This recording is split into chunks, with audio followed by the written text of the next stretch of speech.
و کذالک مثل که به ابراهیم علیه السلام شناخت توحید برش نصیب کرده بودم قبل از اینکه ما برش پادشاهی آسمانی و زمین برش ما نشان بدم.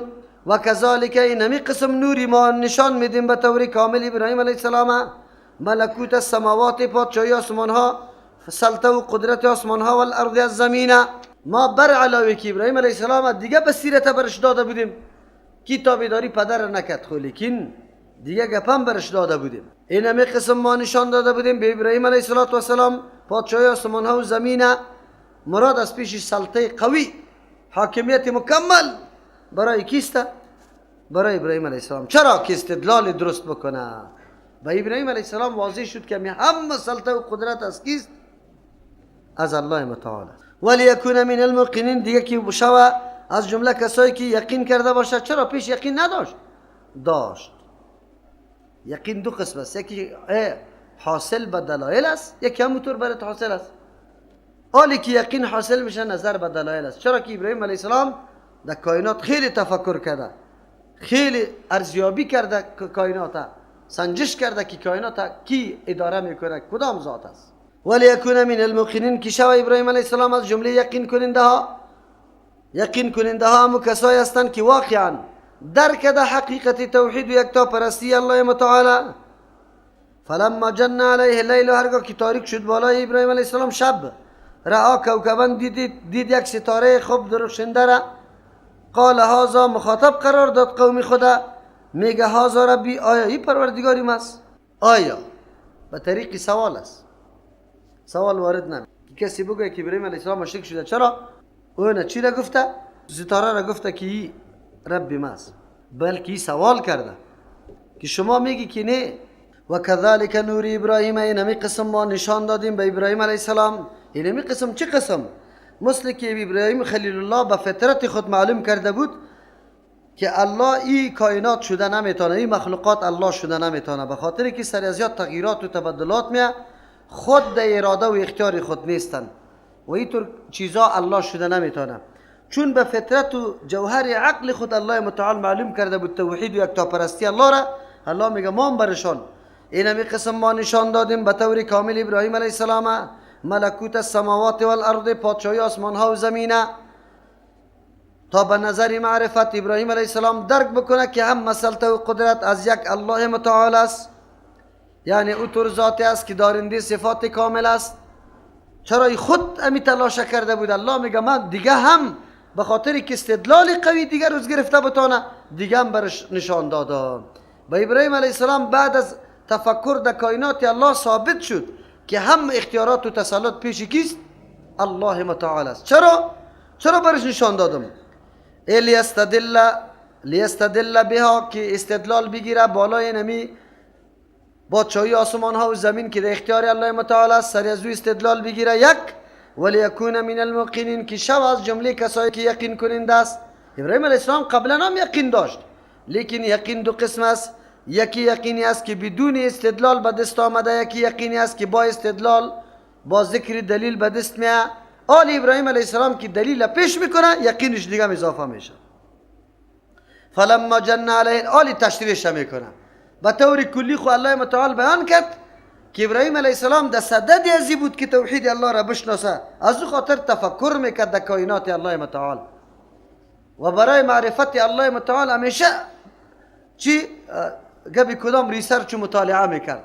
ما هم برش امی گپ نصیب کردیم. چند نکته بر ما شد.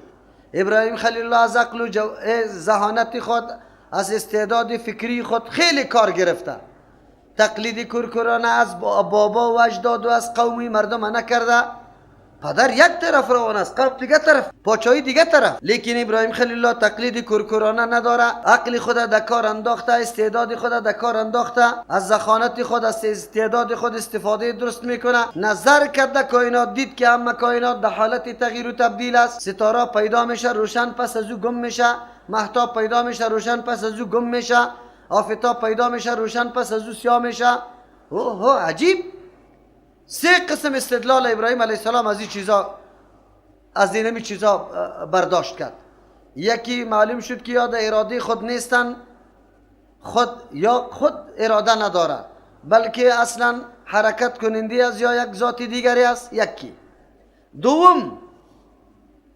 دوم هر چیزی که وقتی که چیزا پیدا میشه پس فنا میشه، چیزی فنا شونده معلوم شد که مخلوق است یا خودش الله شده نمیتونه.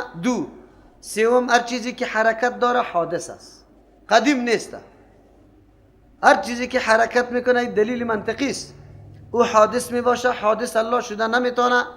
پس معلوم شد که در پشت سر همین کل کائنات یک ذاتی وجود داره که حکیم است، علیم است، قیوم است، مدبر است، قدرت تام داره.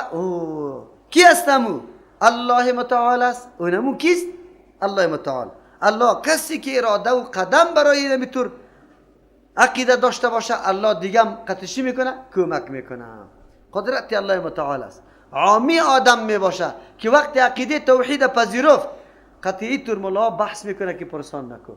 الله اینطور دلیلا را در پیش میکنه، در ذهنش میندازه که سالا در یادتان نباشه. سری خود تجربه کنه. کسی که دعوت به سوی عقیده توحید میده الله متعال او را همونطور نمیگذاره. الله استدلال قوی را نصیبش میکنه. از ابو خاطر موحد در یک جای شکست نمیخوره، در هیچ جای موحد شکست نمیخوره. چرا؟ الله متعال میگه که تو توحید مرا اما برای تو طریقی استدلال نشان ندم. بالکل طریقی استدلال الله برش نشان میده. عالی تشریح امی استدلالات ابراهیم علیه السلام است. فلما جن علیه لیل، هرگاه که تاریک شد بالا ابراهیم علیه السلام شب، رأى دید کوکبان یک دانه ستاره درخشان داره. قال در حالی که مخاطب کرده بود قوم خود گفت هذا ربی، ای پروردگارم است. به نظر شما یا سوال است یا به نظر شما؟ چرا اینطور نیست که نعوذ بالله ابراهیم علیه السلام مشرک باشه بگه که هذا ربی، ای پروردگارم است؟ نه، سوال است. هذا ربی، آیا ای پروردگار ما هست؟ یک. دوم همزه استفهام در اینجا نیست، اینی طور است. قال گفت ابراهیم علیه السلام هذا ربی، پروردگار ما است. خب عقیده من نه، فی زعمکم، در گمان شما. در چی است بگه؟ در گمان شما. سوم توجیه را مفسرین هم ذکر کرده که اینجا ابراهیم خلیل الله اعتراف کردن بر رب بودن قمر یا کوکب یا آفتاب، این را برای چوب کردن و الزام آوردن قوم میگه، نه از روی واقعیت و حقیقت. از روی واقعیت و حقیقت نمیگه، صرف به این خاطر میگه که قوم چی کنه؟ ملامت کنه، الزام سرش بیاره که ای پروردگار من است. چی رقم پروردگار است که چند قباد باز دیگه نیست؟ عجیب پروردگار. وقتی اینمی نورانیت امیر روشنی این اختیاری از این نیست که همیشه باقی بمانه. پس وقتی خود در حالت روشنی باقی نمیمانه، چطور شده میتونه که ما را در کدام سرحد برسانه؟ نمیشه. فلما فلا، هرگاه که غایب شد، قال گفت لا احب الافلین، ما چیزی غایب شدنی را، غروب کردنی را نخوش ندارم. این چیزا خودش رفت، این چیز باقی نمون. فلما را القمر، هرگاه که دید مهتاب بازغن که بلند شونده است، قال گفت ابراهیم علیه السلام هذا ربی، اینمی پروردگاری ما، در گمان شماست، در گمان شما می پروردگار ماست. فلما افل، هرگاه که غایب شد، قال لا لم یهدینی، گفته اگر الله برام هدایت نمیکرد ربی، و ذاتی که مرا پرورش کرده تربیت کرده، لاکونن من القوم الضالین، ما می بودم از جمله یک قومی گمراه، سخت گمراه میشدم. الله مرا هدایت کرده. فلما رأى الشمس بازغة، هرگاه که دید آفتاب بلند شونده، قال گفت هذا ربی، آیا ای پروردگارم است یا ای پروردگار ما، در گمان شماست؟ هذا اکبر، خیلی کلان است. شعاع نورش در تمام جهانونه پراگنده شده، جهان یک دم روشن است. باز چی میگه؟ فلما فلت، هرگاه که غایب شد آفتابم، بازم تاریکی ها شب شروع شد. قال یا قوم، حالی به قوم میگه عجیب، به کدام طرف مرا دعوت میدی؟ الله شما را هدایت کنه، چه قسم؟ قال یا قوم انی بریون، ای قوم ما مکمل ما به اعلان بیزاری میکنم مما از چیزایی که تشرکون، شما شریک امرای الله میدانه. این خود قطعا نادرست است، این خود چیزا باقی نماندن. خیر چی؟ وقتی که معبودای ما را پرستش نمیکنی، دین ما را باطل اعلان میکنی، تو چیزی داری یا نه؟ بله ما دارم. اینی وجهت قصد کردم وجهی از روی خدا، یعنی ذات خدا متوجه ساختم للذی به او ذاتی که کدام ذات؟ فطر السماوات والارض که آسمان ها و زمین پیدا کرده، حنیفا که موحد فطریستم، طبیعتا موحد هستم. الله اکبر. حنیفا در حالی که مایل به سوی حق پرستیستم و باطل گذاشتم مکمل. شما باقی نمانده، مکمل طرف حق روان هستم. و ما انا من المشرکین، من نیستم از جمله مشرکین. اینی مسلکم است. و حاجه قوم را میمانش؟ نه. ابراهیم علیه السلام اظهار نظر کرده، خدا لی معرفی کرده که من موحد هستم، من مذاهب کل شیء احترام دارم، خو لیکن در یکیش نیستم. فقط در مذهب پیغمبر صلی الله علیه وسلم هستم. آلی مردم میمانته؟ نمیمانته. و حاجه گفتگو مناقشه کرد امرای ابراهیم علیه السلام قومش مناقشه داره. چرا اینطور میگی؟ قال ابراهیم علیه السلام میگه تحاجونی، آیا شما گفتگو مناقشه ستیزکاری داره امرای ما فی الله در مورد الله متعال، و قد هدان، در حالی که الله ما را هدایت کرده. شما در مورد الله قط ما بحث و مناقشه داره؟ ها؟ ما را میگه که یه الله شده میتونه، این غلط است. چطوری الله شوه؟ حاجت را مشکل کشا شوه. ولا خاف ما تشرکون بی، از این معلوم میشه که برش میگه که فکری تا بگیری که زیارت خیلی زور زیارت است، زوری شما دیدیم شو چپرکتی تا سرچپه میکنه اولادی تم از بین میره. معلوم شد که در اون زمان هم ابراهیم علیه السلام از این گپا میترساند. خود میگفت این گپا ای خدایای ما را توهینش نکو، سبکی شبهان نکو، یک چیزی ضرر برد میرسه. ابراهیم علیه السلام میگه از این مرا میترسانه. ولا خاف، من نمیترسم ما از او تشریکونه که شما شریک جور کردی بی ای به الله، الا یشاء ربی، بله اگر الله خواسته باشه در تقدیر برام نوشته شده باشه که الله بخواهش این یک چیزی را او برام میرسه. خو لیکن اگر من مخالفت از یارا بکنم، بس ضد از یا بخیزم، تو ما را نترسان که حتما تو از بین میری. نه. باز چی میگه؟ وسع ربی کل شیء علما. چطور ما اوتور بوتای شما خو هیچ علم نداره، ظالم هم خبر نداره، سخنای مرا نمیشنوه که علیه ما چیزی اقدام بکنه. الله را که ما پرستش میکنم علمش وسیع است، همه چیز از دایره علمی از او بیرون نیست. چرا؟ شرط معبودی است که از حالت خبر باشه. حالی معبودای شما از حال ما خبر نداره، دیگه چطور ما او را پرستش کنم؟ وسع ربی کل شیء علما، فراخ است، یعنی شامل شده ربی پروردگاری ما کل شیء، بالای تمام چیزا، علم از روی علم الله متعال چی شده؟ سری کل جزیا فرا گرفته شد. افلا تتذکرون، چرا نصیحت نمیپذیری؟ بازم نعوذ بالله به مسنگا و چوبای خود ساختیتان پابند هستی، به نام دین او را پرستش و سجده میکنی. و کیف اخاف ما اشرکتم، چه قسم ما بترسم از معبودایی که شما شریک جور کردی. ولا تخافون، او نمیترسی انکم اشرکتم بالله، که یقینا شما شرک آوردی به الله، ما لم ينزل به، کدام شرکی که نازل نشده، ما لم ينزل که نازل نکرده بهی به او شرک، علیکم بالای شما سلطان، کدام دلیل حجت مجتم نیست و مر از واقع میترسانه که اینطور میشی. نه خو هیچ چیزی رسانده نمیتونه. فای الفریقین، کدام یک از دو جماعت حق خیلی لایق است بالامن، به امن. خراستانه بگه شما که ما به امن باشم یا شما؟ ها؟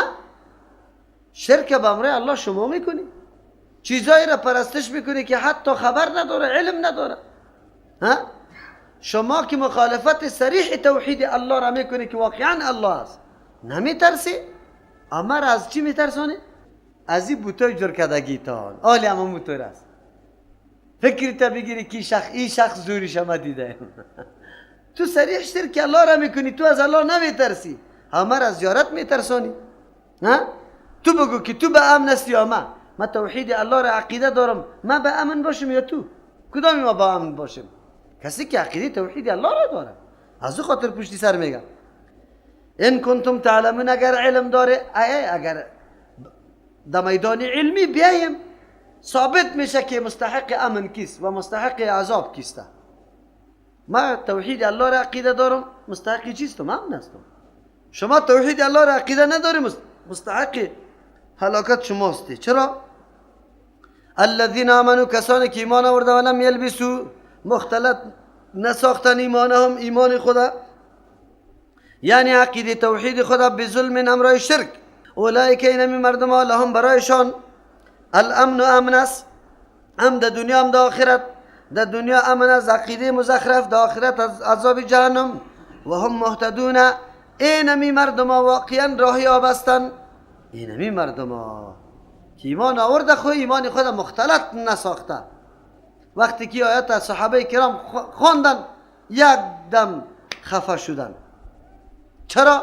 تصور کردن معنای ظاهری آیات، فکر کردن که اینی طور است که هر کسی که، یا اینطور فکر کردن که هر کسی که قطع ایمان و عقیده خود یک نوع عمل غلط هم انجام داده باشه، چرا که ظلم است. ظلم هر چیزی چی را میگه؟ که در جای مناسب یک کار انجام نداده باشی، اینی را ظلم میگه. پس خود در بدن است.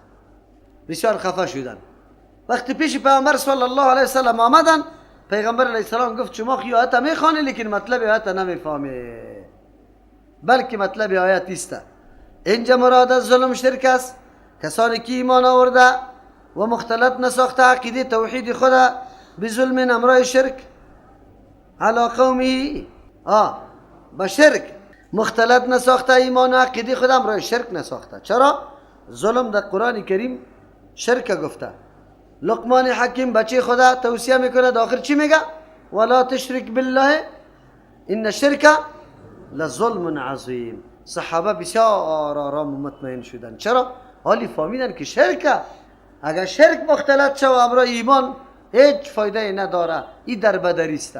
پس معلوم شد که اگر غیر شرک یک جا شده باشه، او در مشیت کی قرار داره؟ اگر خودی توبه نکنید در مشیت الله قرار داره. الله یا معاف میکنه یا مطابق نمو عمل کردید الله عذاب میده. معلوم شد که شرک اهمترین چیز است، از او خاطر شناخت از او ضروری است. الذین آمنوا، کسانی که ایمان آورده ولم یلبسوا، مختلط نساخته ایمان هم ایمان خدا، بظلم، بظلم یعنی با شرک مختلط نساخته، اولئک لهم الامن، این مردم ها برایش امن است، و هم مهتدون، یا راهیاب هستند. ده اولئک میگه برای از امن است. امنی که چیست؟ امن در دنیا برش حاصل میشه، یعنی از راه انحراف نجات پیدا میکنه یقینا.